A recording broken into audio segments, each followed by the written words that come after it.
Students, आप लोगों का 11th क्लास में स्वागत है। आप लोग नए नए इस क्लास के अंदर आपने ज्वाइन किया है। पॉलिटिकल साइंस को एक सब्जेक्ट के रूप में चुना है और 11th क्लास के अंदर आप जब पॉलिटिकल साइंस को चुनते हैं तो ये हमें पता ही है कि ये आपके लिए एकदम न्यू सब्जेक्ट है और बहुत इंटरेस्टिंग है बच्चों। ये सब्जेक्ट आप अगर इसको समझने की कोशिश करेंगे तो ये बहुत आसान भी है, और अगर आप समझ जाते हैं तो आसान है, और अगर आप नहीं समझते हैं तो यही सब्जेक्ट आपको मुश्किल लगता रहेगा और आप ये सोचेंगे कि इसमें हम कैसे पास हैं। तो सबसे पहले तो बच्चों, जो मैं आपको 11th क्लास में आने के बाद जो सलाह देना चाहती हूँ वो यही है कि आप न्यूज़पेपर पढ़ें, न्यूज़ देखें, तो आपको ये सब्जेक्ट बहुत जल्दी और आसानी से समझ में आएगा। देखो, यहाँ पर मैंने एक स्लाइड के अंदर स्लाइड बनाई है। इसमें ये है कि राजनीति विज्ञान किसे कहते हैं। आपको ये जानना बहुत जरूरी है। राजनीति शास्त्र वह विज्ञान है जो मानव के एक राजनीतिक और सामाजिक प्राणी होने के नाते उससे संबंधित राज्य और सरकार दोनों संस्थाओं का अध्ययन करता है। यानी हम पॉलिटिकल साइंस में क्या पढ़ेंगे, हम राज्य। अब ये देखो, राज्य का जो वर्ड आ रहा है यहाँ पर, राज्य से मतलब कंट्री से है। ठीक है, हम पॉलिटिकली किसी कंट्री के लिए राज्य का वर्ड यूज करते हैं। तो राजनीति विज्ञान जो है वो एक अध्ययन का एक विस्तृत विषय है, क्षेत्र है। इसमें वो सारी बातें शामिल होती है जो कि राजनीतिक चिंतन कहलाती है, विचारधारा कहलाती है, राजनीतिक सिद्धांत कहलाती है, दर्शन कहलाती है। राजनीतिक विचारधारा, संस्थागत या संरचनात्मक ढांचा, तुलनात्मक राजनीति। हम विभिन्न देशों के सरकारों के बारे में पढ़ेंगे, वो सरकारें कैसे काम करती हैं हम ये देखेंगे। किस तरह से कौन कौन से ऐसे पद होते हैं जो कि राजनीति के अंदर बहुत इम्पोर्टेंट होते हैं, उनकी कार्य क्या है, उनकी शक्तियाँ क्या है। किस देश का प्रधानमंत्री ज़्यादा शक्तिशाली है, राष्ट्रपति शक्तिशाली है, संसदीय प्रणाली किसे कहते हैं, विधानमंडल कैसे काम करते हैं। ये सारी बातें हम इस सब्जेक्ट के अंदर पढ़ेंगे। और बच्चों, आपको मैं एक चीज और बताना चाहती हूँ कि राजनीति विज्ञान जो है वो एक बहुत ही, विज्ञान शब्द लगा हुआ है ना, हाँ? तो कई लोग इसमें कंफ्यूज हो जाते हैं। वो कहते हैं कि विज्ञान कैसे है। तो पहले ये समझना चाहिए बच्चों कि विज्ञान किसे कहते हैं। विज्ञान कहते हैं कोई भी वो बात जिसको कि जिसमें फैक्ट्स होते हैं, तथ्य होते हैं, और जिसे प्रूफ किया जा सके, यानी सिद्ध किया जा सके। तो राजनीति विज्ञान अपने आप में विज्ञान क्यों बना। कला के अंदर पढ़ रहे हो आप, आर्ट्स पढ़ रहे हो, परंतु एक ये साइंस है। क्यों है? क्योंकि इसमें बहुत सारी ऐसे सिद्धांत है जो कि फैक्चुअल है, जिनको फैक्ट के आधार पर बनाया गया है, और मनुष्य के इतिहास के बहुत सारे सालों तक जो चीजें निकल कर सामने आई। जैसे एक छोटी सी बात मैं आपसे करना चाहती हूँ। जैसे आपको लगे कि ना, बहुत आसानी से हम एक वर्ड बोलते हैं, स्वतंत्रता, है ना। राजनीति विज्ञान का बहुत बड़ा विषय है ये, है ना। तो बहुत आसान सा वर्ड लगता है आप लोगों को। आप लोगों को लगता है कि स्वतंत्रता तो नॉर्मल चीज है, हम सबको मिली हुई है। पर ना, इसको पाने के लिए बहुत समय तक मानव जाति ने संघर्ष किया। बहुत सारी चीजें निकल कर आई और तब जाकर हम अब स्वतंत्रता का मतलब सीखे। अभी भी बहुत सारे देश ऐसे हैं, बहुत सारे समाज ऐसे हैं जहाँ पर लोगों को स्वतंत्रता नहीं मिलती, जहाँ पर लोगों को स्वतंत्रता पाने के लिए बहुत कोशिश करनी पड़ती है, छोटी छोटी बातों के लिए। ऐसे देश हैं जहाँ महिलाओं को व्हीकल नहीं चलाने दिया जाता। बहुत सारे ऐसे देश हैं जहाँ महिलाओं को मताधिकार प्राप्त नहीं है। तो ये सारी जो छोटी छोटी बातें हैं, ये देखने में, सुनने में बहुत छोटी लगती है, परंतु हमारे समाज में इनका इम्पैक्ट बहुत ज़्यादा होता है। हम चीज़ों का अध्ययन करेंगे कि किस तरह से सिद्धांत होते हैं। स्वतंत्रता का क्या सिद्धांत है। जैसे आपकी 11th क्लास की एक बुक है जो कि है ही राजनीतिक सिद्धांत। उसमें हम इन्हीं छोटी छोटी बातों का, ये है छोटी छोटी बातें, समानता, स्वतंत्रता, न्याय, ये एक बहुत छोटे छोटे सिंपल से वर्ड है, पर इन्हीं के ऊपर पूरा जो दुनिया का ढांचा है वो बना हुआ है। इन सब का अध्ययन हम पॉलिटिकल साइंस में करेंगे। मैंने ये वीडियो केवल आप लोगों को राजनीति विज्ञान का और आपके सिलेबस का इंट्रोडक्शन देने के लिए बनाया है। देखिए कि राजनीति विज्ञान के अध्ययन के क्षेत्र कौन कौन से हैं। इसमें हम क्या क्या चीजें अध्ययन में करते हैं। सरकार का अध्ययन करते हैं, मनुष्य का अध्ययन करते हैं। मनुष्य के अध्ययन से क्या मतलब है कि वो सारी बातें जो मनुष्य के जीवन पे इम्पैक्ट डालती है, वो कहीं ना कहीं, और उसका व्यवहार, वो सब चीजें राजनीति को भी असर डालती है, राजनीति को भी बनाती है और बिगाड़ती है। तो उन सबका भी हम अध्ययन करते हैं। संघों व संस्थाओं का अध्ययन, जैसे कोई भी ऑर्गेनाइजेशन है, यूएनओ है, संस्थाएं हैं, वो विभिन्न संस्थाएं क्या काम कर रही हैं, इन सब का हम अध्ययन करते हैं। अंतर्राष्ट्रीय कानूनों का व संबंधों का अध्ययन, यानी अंतर्राष्ट्रीय एक दो देशों के बीच आपस में क्या रिलेशंस है, इंटरनेशनल लॉ क्या कहता है, इन सब का हम अध्ययन करते हैं। इसमें वर्तमान राजनीतिक समस्याओं का अध्ययन करते हैं।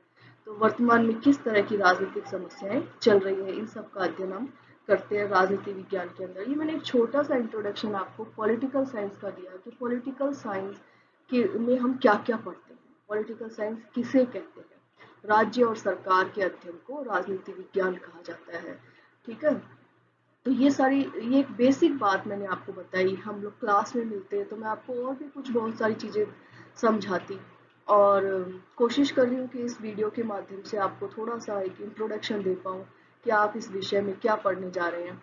उसके बाद देखिए बच्चों, जो आप लोगों ने बुक्स खरीदी होंगी, ठीक है, तो सिलेबस मैंने यहाँ पर आप लोगों के लिए एक थोड़ा शॉर्ट करके इसमें इंट्रोड्यूस किया है आप लोगों को कि कैसे सीबीएसई ने इस साल से हमारा जो सिलेबस है उसमें कुछ चेंजेस किए हैं। देखिए, आपकी जो पहली बुक है उसका नाम है इंडियन कॉन्स्टिट्यूशन एट वर्क, भारतीय संविधान सिद्धांत एवं व्यवहार। ठीक है, तो हम पहली बुक के अंदर भारत के संविधान के बारे में पढ़ेंगे। हम देखेंगे कि भारत का संविधान जो है वो कब बना, कैसे बना, उसके मेन पार्ट्स क्या क्या हैं, हमारी सरकार किसका रूप क्या है, जैसे, और हमारी संसद का रूप क्या है, हमारे यहाँ कौन कौन से मेन राजनीतिक पद हैं जो हमारी देश की शासन को चलाते हैं। ठीक है, देखिए ये आपकी जो 11th क्लास की फर्स्ट बुक है उसका ये कवर पेज है। आप लोग जब खरीदने जाएंगे तो इसको ध्यान रखें और एनसीईआरटी की बुक ही परचेज करें। अब इसमें बच्चों, इस बुक के अंदर चैप्टर कुछ अलग दिए हुए हैं। अलग इन द सेंस ये है कि सीबीएसई का जो मॉडिफाइड सिलेबस आया है, बुक उसके अकॉर्डिंग मॉडिफाई होकर नहीं आई है। ठीक, सिचुएशन जो चल रही है महामारी की, उसमें नई बुक पब्लिश नहीं हुई है, परंतु सिलेबस जो है वो नया आ चुका है। देखिए, इसके अंदर जो पहला चैप्टर है वो है संविधान, constitution, the philosophy and the making of constitution, fundamental rights and duties, directive principle of state policy, constitutional amendments. तो बच्चों, इसमें हम देखेंगे कि भारत के संविधान का निर्माण कैसे किया गया, भारतीय संविधान का दर्शन क्या था। दर्शन से मतलब है विजन। जो संविधान निर्माण करने वाले थे उन्होंने किन बातों को ध्यान में रख के, किन सिद्धांतों को ध्यान में रख के हमारे संविधान का निर्माण किया। फिर संविधान के अंदर सबसे मेन चीज आती है मौलिक अधिकार और कर्तव्य, राज्य के नीति निर्देशक तत्व और संवैधानिक संशोधन। अब बच्चों, मैं यहाँ पर आपको एक बात बताना चाहती हूँ कि ये जो फर्स्ट चैप्टर है आपकी बुक के अंदर, जो फर्स्ट चैप्टर, सेकंड चैप्टर और 9th चैप्टर दिए हुए हैं, उसमें ये टॉपिक आपको मिलेंगे। यानी 3 चैप्टरों को मर्ज करके सीबीएसई ने इस साल ये पहला चैप्टर आपके लिए रखा है, क्योंकि कुछ तो जो सिलेबस है उसमें कटौती की गई है, और कुछ चेंजेस पहले ही, इस कटौती से पहले ही सिलेबस में कुछ चेंज हुए थे। तो आपको चैप्टर, आपकी जो बुक है उसमें चैप्टर वाइज नहीं पढ़ना है बच्चों। इस साल आपको आपको उसके अंदर टॉपिक वाइज पढ़ना है। जो ये चैप्टर यहाँ पर दिखाया जा रहा है, मैं आपके लिए जो वीडियो पोस्ट करूँगी आपको ऑनलाइन क्लासेस के लिए, उसमें मैं आपको सीबीएसई के सिलेबस के अकॉर्डिंग ही वीडियो भेजूंगी। तो आप ये कंटेंट जो है ये कॉपी में लिख कर रखेंगे, और बुक में अपना टॉपिक देखकर, जैसे भारतीय संविधान का निर्माण व दर्शन, ये टॉपिक देखकर आप उसको पढ़ेंगे, क्योंकि फोकस्ड स्टडी होनी बहुत ज़रूरी है। हमारे पास समय कम है, और कम समय होने के कारण ही सीबीएसई ने सिलेबस को कम किया है। ठीक है ना बच्चों, और आप अगर उसमें सिलेबस के अंदर कुछ भी पढ़ते रहेंगे जो पुराना दिया हुआ है, जो एग्जाम में आने वाला ही नहीं है, और आप उसे पढ़ेंगे, तो नॉलेज तो आपकी बढ़ेगी, कुछ भी पढ़ना कभी व्यर्थ नहीं जाता, परंतु एग्जाम के पॉइंट ऑफ व्यू से आपको ये जो टॉपिक्स हैं इन्हीं का अध्ययन करना है। ठीक है, तो ये जो फर्स्ट चैप्टर है इसमें 3 चैप्टर मर्ज किए हुए हैं। अब देखिए बच्चों, आपका दूसरा चैप्टर जो है वो इस साल है चुनाव और प्रतिनिधित्व। चुनाव, इसमें भी 3 पॉइंट उन्होंने कवर किए हैं, चुनाव और लोकतंत्र, भारत में चुनाव की व्यवस्था यानी इलेक्शन कैसे होते हैं, और चुनाव में किन किन सुधारों की आवश्यकता है। फिर जो थर्ड चैप्टर है वो है विधायिका। विधायिका को आप एक दूसरे शब्द के रूप में भी समझ सकते हैं, व्यवस्थापिका। तो सबसे पहले why do we need a parliament, इसको इंग्लिश में पार्लियामेंट कहते हैं।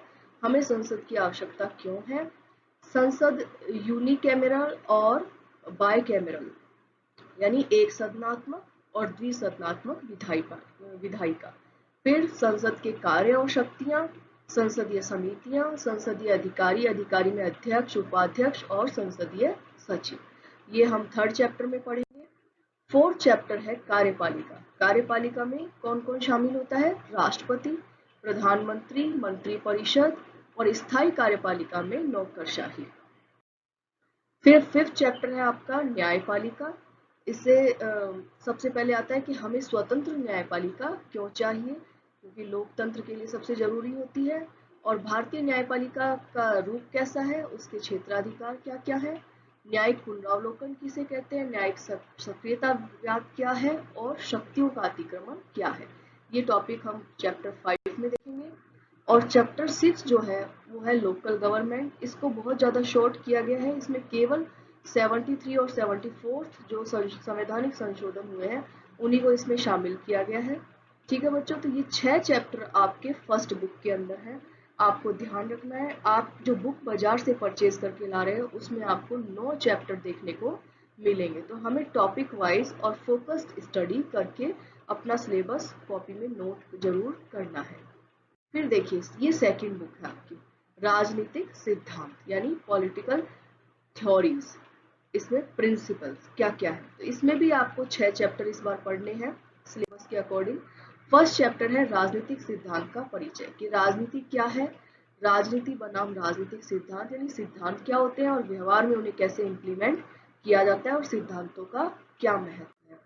फिर दूसरा चैप्टर हम देखेंगे स्वतंत्रता, लिबर्टी, जो मैंने आपको पहले डिस्कस किया। उसमें हम स्वतंत्रता बनाम आज़ादी पढ़ेंगे, सकारात्मक और नकारात्मक स्वतंत्रता देखेंगे। फिर तीसरा चैप्टर है इक्वालिटी, समानता। समानता क्या है, समानता का महत्व, समानता के विभिन्न आयाम और हम समानता को बढ़ावा कैसे दे सकते हैं, ये हम थर्ड चैप्टर में देखेंगे। फोर्थ चैप्टर है जस्टिस, न्याय, यानी न्याय क्या है, न्याय के विभिन्न आयाम क्या है और वितरणात्मक न्याय क्या होता है, यानी डिस्ट्रीब्यूटिव जस्टिस क्या है। फिर फिफ्थ चैप्टर में हम देखेंगे राइट्स, यानी अधिकार क्या क्या है, अधिकारों का इतिहास, अधिकारों के प्रकार और सबसे इंपॉर्टेंट मानवाधिकार। सिक्स चैप्टर में हम देखेंगे विकास, डेवलपमेंट, ग्रोथ वर्सेस डेवलपमेंट, यानी वृद्धि बनाम विकास। एक तो वृद्धि होना और एक विकास होना, दोनों चीजें बहुत अलग अलग है। हम देखेंगे विकास के विभिन्न मॉडल कौन कौन से हैं, कल्याणकारी राज्य का मॉडल, बाजार मॉडल, मार्केट मॉडल और डेवलपमेंट मॉडल। ये सारी चीजें हम इसमें देखेंगे। ठीक है बच्चों, तो ये बेसिकली मैंने आपको यहाँ पर आपका सिलेबस बताया है कि दोनों बुक में से 6 चैप्टर आपके सीबीएसई ने डिसाइड किए हैं। आपको ये सिलेबस नोट डाउन कर लेना है और हम जल्दी ही अपना फर्स्ट चैप्टर स्टार्ट करेंगे, अपनी पढ़ाई शुरू कर देंगे। वो फुली आपको ये बात समझ में आ गई होगी, आपने पॉलिटिकल साइंस को सेलेक्ट किया है तो हम इसमें क्या क्या पढ़ने जा रहे हैं इस साल, ये आपके दिमाग में क्लियर हो गया होगा। तब तक आप लोग अपने घर पे रहिए और स्वस्थ रहिए और खुश रहिए। ओके बच्चों, बाय।